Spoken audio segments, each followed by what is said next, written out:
by Interior Cabinet Secretary Professor Kithure Kindiki and will see Kenyans plant trees as Kenya seeks to improve its forest cover from the current 12% to over 30%. President William Ruto wants to plant over 15 billion trees by 2032.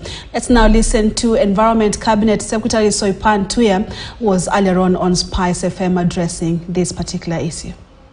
In the supermarket and you ask for Brookside Dairy Best, and in fact the long life pack, a 6-pack, so you can keep it longer, all right? And Waziri, you know, in the Kenyan spirit, when you go visiting somewhere, usiende mkono mtupu. Hapa kwetu don't expect, but when you're visiting others, I'm salivating and unapeleka. There are cups on everyone's table and none Chai on mine. yako ndio hii inakuja. We bring This it. is not a Kenyan table. We introduce it slowly. Okay, I'm Next waiting. step is CT giving you the day's proverb. Yes. Our proverbs for the whole of this week come from the country of Congo, the Republic of Congo, otherwise known as the Congo or Congo Brazzaville.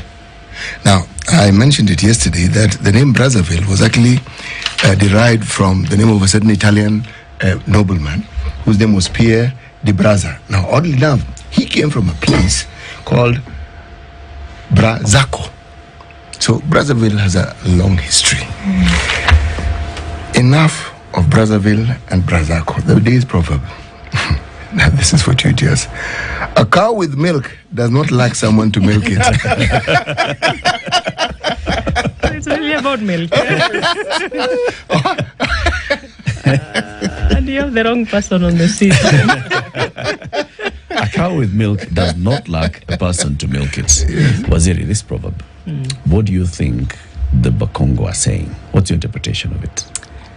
A cow with milk does not lack Someone to milk it. someone to milk it. Interesting. You know, as a milker of cows, the first thing is to take it literally. Only that I can milk even a cow without milk and make milk out of it. But in the context of what we are talking about, I can only think about it in the discussions around our ecosystem restoration. And from where I sit, it is our natural resources for me are very rich, but we have not maximized on what they portend for the country from a livelihood perspective, from a national economic perspective. And I think we are at a point where we are seeing that potential. At least as I sit here, I see a cow with milk that we can really maximize on in this country. And it is in our forests,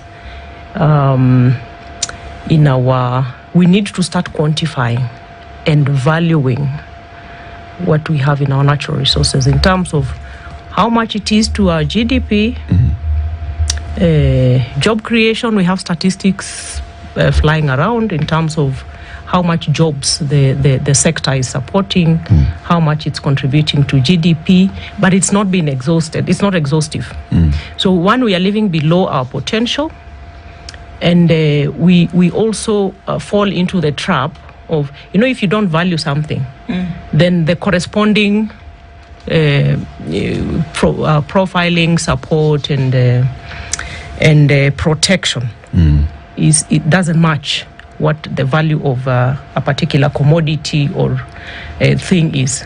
A cow in this sense. So I think we can begin by saying that we have very valuable resources in our hands, and sometimes I say we are sitting on gold and begging with a golden bowl. With regards to our forest resources, we have what we need.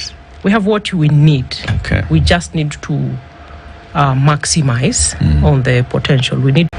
And for me, I would wish that we did not even have to go that far to have everybody stop and think about how important it is to plant trees. And the simplicity of planting a tree is one that Kenyans need to really think about. Because I say that at where we find ourselves, we can no longer do tree planting or growing as a pastime, as just a CSR or a plant and go. We really have to think critically about what the essence of greening our country is about. So we had to do a gazettement of this day. One is to just have, like I'm literally saying, everyone stop in this country and let's think about the climate situation we find ourselves in. We are moving from one cycle of severe drought after another, and we immediately jump into what we are now finding ourselves in. Of course, the debate is whether it's El Nino or not, but you can see the adverse effects of the short rains that we are in right now. And if there was anybody who did not believe that the climate crisis is here with us, I think that number should be diminishing in terms of the number of people who are still thinking, is climate change real or not? So really, the gazettement is first for Kenyans to see the seriousness of the ecosystem restoration plan that we have put in place, where we are saying we plant 15 billion trees. For me, it's the list of actions that Kenya can do to do its part in contributing to the global and the clarion call around climate action. And it is not for my ministry. It cannot be for my ministry to achieve that. It is every individual Kenyans, even little children as young as 1 year. We can start training our children to plant trees and broadly to value our environment, our ecosystems, and it goes on to, spill into the kind of wanton pollution we see around us. Yeah. And for this pollution, the destruction of our ecosystems, it's like 99% human contribution. So for me, Monday should be a day for Kenyans to really think seriously about what is my position as an individual Kenyan and what is my responsibility in protecting our environment, because it is everybody's responsibility. Why Monday? Why not this Friday? Why not next Friday? Of course, we had anything specific to the 13th of November? No. I can. There's nothing. Of course, we looked at the calendar and availability of the president is a lead champion, as you have seen. So really, there's nothing special about being a Monday. It could have been a Friday, but then again, the intention is. It is feeding into, if it was Friday, it would have fed into a weekend, but the weekend is preceding the Monday. So the intention is also for Kenyans to really engage in this tree growing. So we have a whole weekend feeding into this Monday. Of course, the Monday being the first day of the week is a serious work day, but we are saying stop all other work, let's do this very important work of growing trees.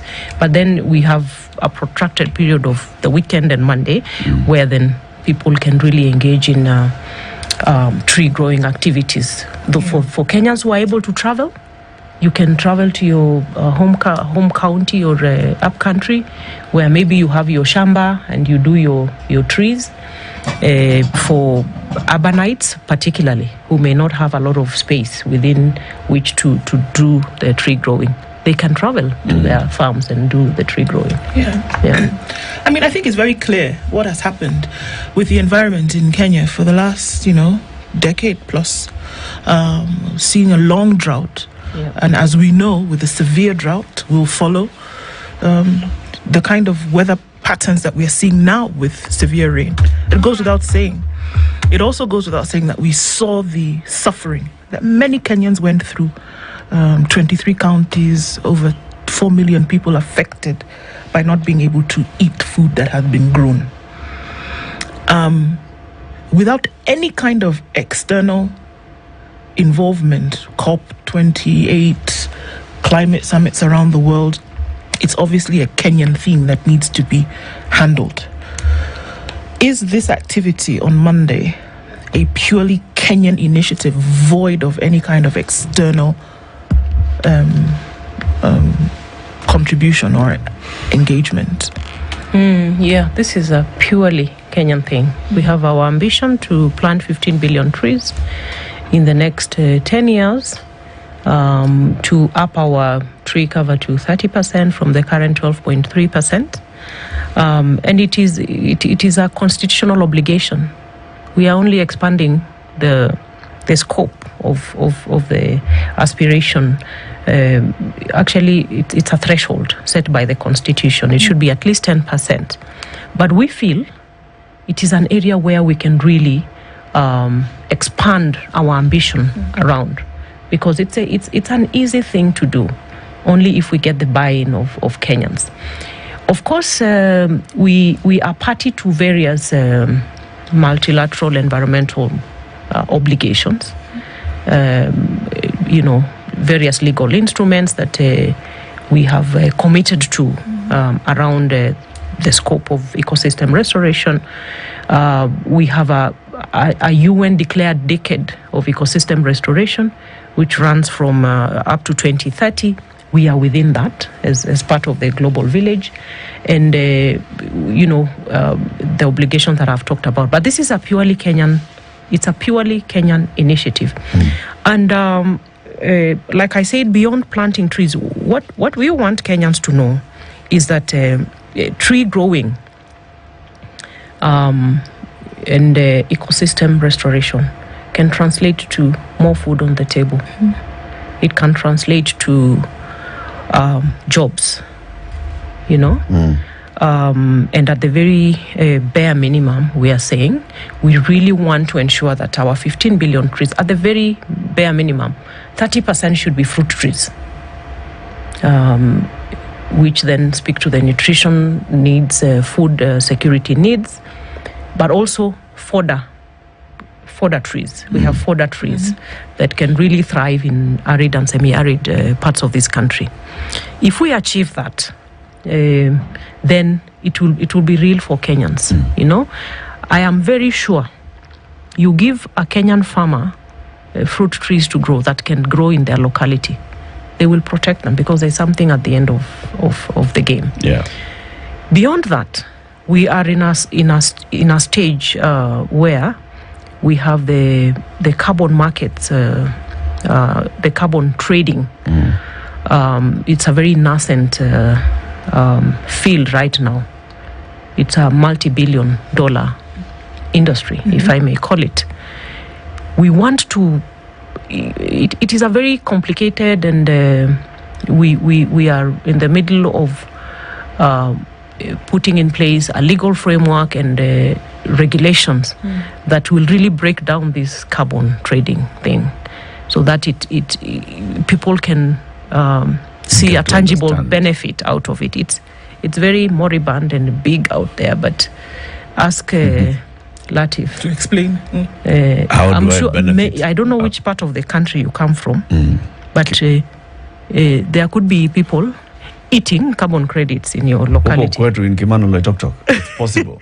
Actually, those are the places where it's thriving. That's where it's being in the conservancies and the grasslands. But if I was to ask you to put a finger at this thing, I have no idea.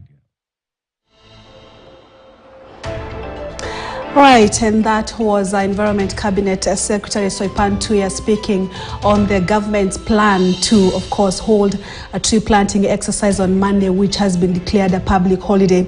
We now head straight to Parliament buildings, where the impeachment motion continues for the second day for the Meru's governor, that's Kawira Mwangaza, and the senators are also getting to hear from both sides. That Kawira Mwangaza's side, who is represented by her lawyers, as well as from the county assembly.